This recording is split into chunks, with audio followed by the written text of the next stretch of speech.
I've been in the FTC for almost 15 years now, and I failed. I failed quite a lot, actually. And a lot of these failures, they've been recorded, and you can find these failures online, which might sound like a bad thing, but if you think about it, that means that you have proof of what you have to improve for you to become better. Now, before we start talking about or reviewing our match in the first place, let's keep one thing in mind. It's completely irrelevant if you won or lost that match. It should be completely meaningless to you if you review your match. You should review a lot of matches that you've won. You should review a lot of matches that you've lost. The idea of only reviewing matches that you've lost is inherently flawed. And there are three reasons why. The first reason is that it's wrong to think that one choice or one bad decision made a difference to how well you played. Now, for sure, one choice could make the difference between a win or a loss, but it doesn't mean anything to you for improvement. You have to review these matches with a dedication to improve. That brings us to our second point. These matches, or analyzing these matches, doesn't help you not losing that match that was already in the past. Instead, your point of reviewing these matches should be to win future matches. So dwelling on these specific loss points doesn't do you any good and doesn't help you become a better player. And lastly, there are a lot of improvements that you can make in the detail. Only looking at the major and obvious solutions doesn't help you in any way. Sure, it can make some sort of difference for the long run, but it doesn't help you really understand in what way you might be flawed and what way you might have to think differently. So always keep that in mind. Now that we are going to review our match, there are 5 things that you should look out for, which will be chapterized thanks to Accelerator. Thanks for the editing, man.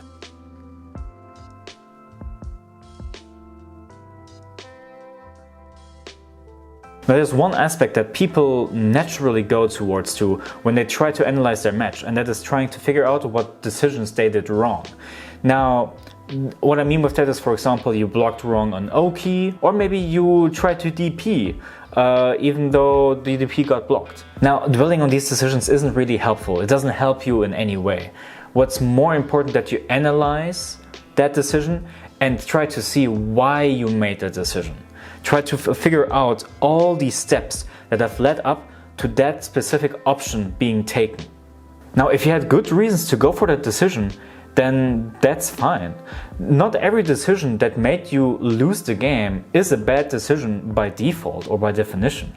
Sometimes your opponent just has a good read on you and that's it. Now, more often than not, decisions aren't really bad per se. It's more the reason or the reasoning per se that makes these decisions a little bit more questionable. So for example, wake-up DPs are something that's really often frowned upon. Especially commentators will be quick to tell you, hey, wake-up DP'd on there but it got blocked, what a bad DP, and no for the punish. When in reality, doing wake-up DPs is very important to establish a kind of threat while the opponent is in the offense. It's really important so that your opponent will also have reasons to be a little bit more chill in his offense and respect you a little bit more, which will give you a little bit more leeway when escaping pressure. But on the other hand, DPing 5 times on wake up might not make a lot of sense. And at that point you can argue that you're doing the DP just for the sake of doing the DP and that there is not really any intent behind the DP.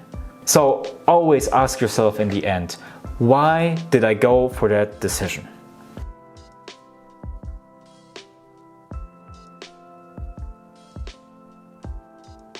Now, the second aspect that people will go towards when they analyze their own match, for good reason too, is execution errors. Do you drop a combo very commonly, or is it more of a one in a match thing? If it's only one in a match, then you can say, okay, maybe that's something with the nerves, it's not really that important, I don't have to focus on that too much. But for example, if you drop a very important BNB that leads to a momentum heavy game and you drop it multiple times per match, then that's very significant and you have to take a very special note to that. Now, if you see these situations come up more and more often, then you know what you have to practice. Just hit up practice mode and try to learn that more and more and more, and try to ingrain it in your muscle memory. And when that's done, try to ingrain it in your casuals or in online sets and ranked mode, in all the different scenarios, so it's ingrained in your muscle memory.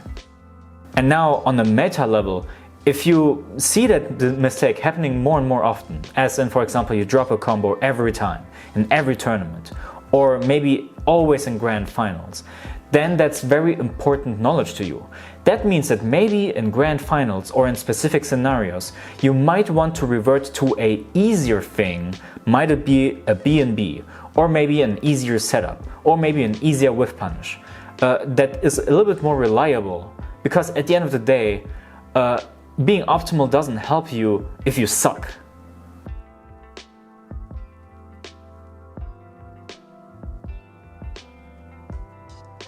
Now, this is something that people tend to overlook, but it's very important. And what I'm talking about is observing the reaction of your opponent. Now, you might be thinking, dude, KenDeep, why should I observe my opponent? It's me I'm trying to improve. Actually, there's a very good reason.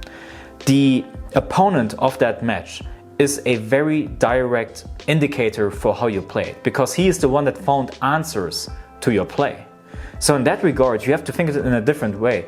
He's not something that you try to improve, but he's someone who you try to learn from what you did wrong. Now, when you look at your opponents, always make sure that you also take a look at your opponent even outside of these major moments.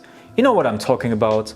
The back throw that leads to a 50-50, that essentially leads to a 60% combo.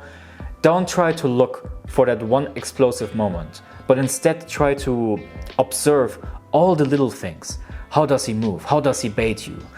Does he move into your range and then outside of your range to bait something, for example? Or when does he jump towards you? Is it a reactionary jump? Is it a preemptive jump? Etc, etc. A lot of things that can be quite substantial, but don't really lead to a major explosive situation in the match.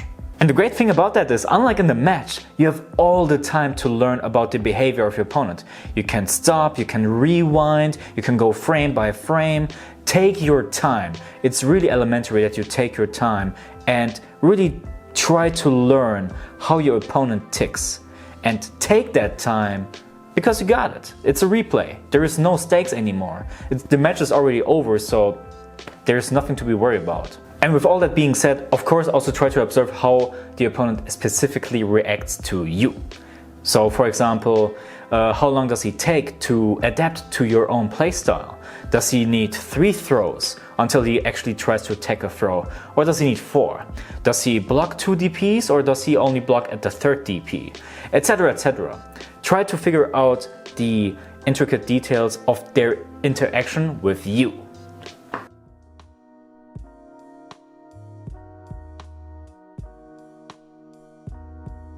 And now on to the 4th part of reviewing your own match, which is seeing how your opponent conditioned you. Now, this can be kind of similar to the previous point, but there can be a couple of key differences, so be sure to not skip this one. Now, important thing to observe, for example, is, are there any patterns that the opponent is trying to kind of enforce? Is there an offensive pattern, a defensive pattern? Are there specific tools that he's trying to enforce on you, etc, etc. Now, this is especially true if you've gotten hit much more than you've actually hit your own opponent. So if you look at your life bar at the end of each round, that will kind of give you an indicator of how well the opponent has conditioned you. If there's a big difference in almost every round, so your opponent almost always has 100% meter or life and you don't, then this is actually a good indicator that you should look at how your opponent has conditioned you. Now, I know this is very vague, so I'm sorry in advance, I can't give you more concrete tools, but in the grand scheme of things, the mindset that you want to go for when reviewing this match and looking at the conditions that your opponent has done to you is try to see if there are any exploits that you could have pulled off from his conditioning. So one of these examples is still with the whiff punish attempts from your opponent. Now in Granblue Versus there are some attempts from people who will try to run or walk into a range and then walk back out of a range from your own poke. That way they will try to entice you to, you know, pull out your crouching medium or maybe your standing medium or your standing heavy, and with that out they will automatically go for a whiff punish. Now this could be reactionary, but there are a lot of people that actually try to do this autonomously. So maybe this is something that you can exploit by not extending your normal in the first place, but waiting and walking back yourself and punishing that automatic whiff punish attempt. Very important. If you want to learn more about automatic whiff punishes, check that video here.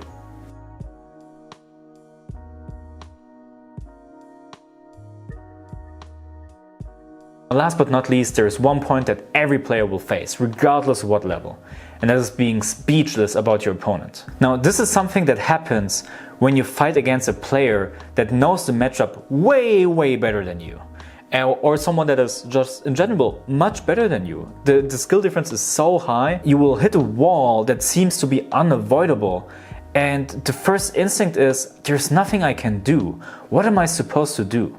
It's not fun seeing yourself being completely destroyed by another player, but it's actually very useful to see that kind of footage and really take your time to analyze every single aspect of that match. Try to get a good grasp of the situation that was overwhelming to you and try to analyze the options that you could have gone for differently.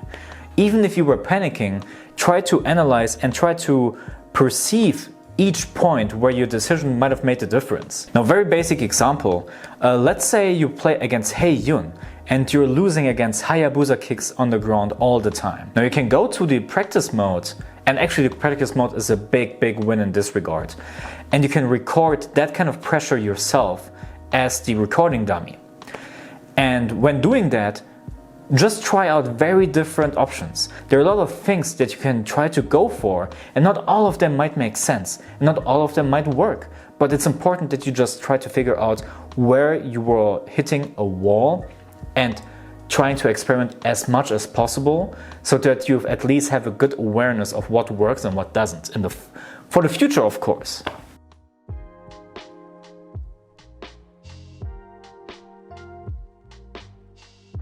Now, to summarize, there are 5 points that we have to keep in mind when reviewing your own match: decisions, execution, reaction, adaptation, and realization. Now, the natural question, of course, will be which one of these 5 points is the most important one.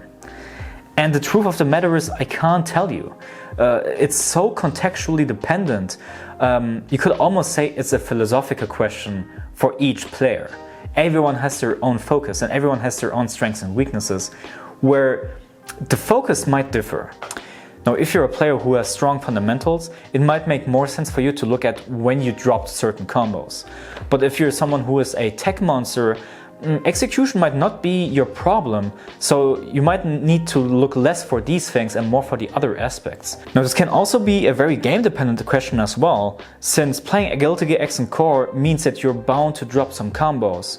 So being aware which and when you drop these combos is much more important there than when you play Guilty Gear Strive, where the combos are a little bit more streamlined and a little bit more on the short side.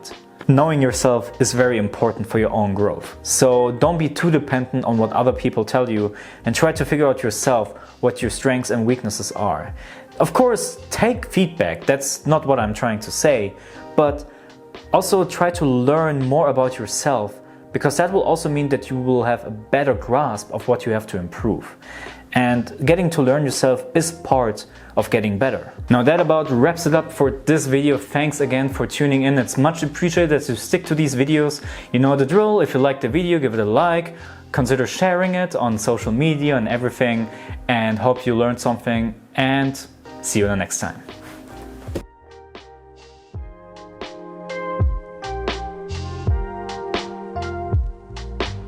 But the decision can always be backed up with some kind of logic, as long as there's a sense of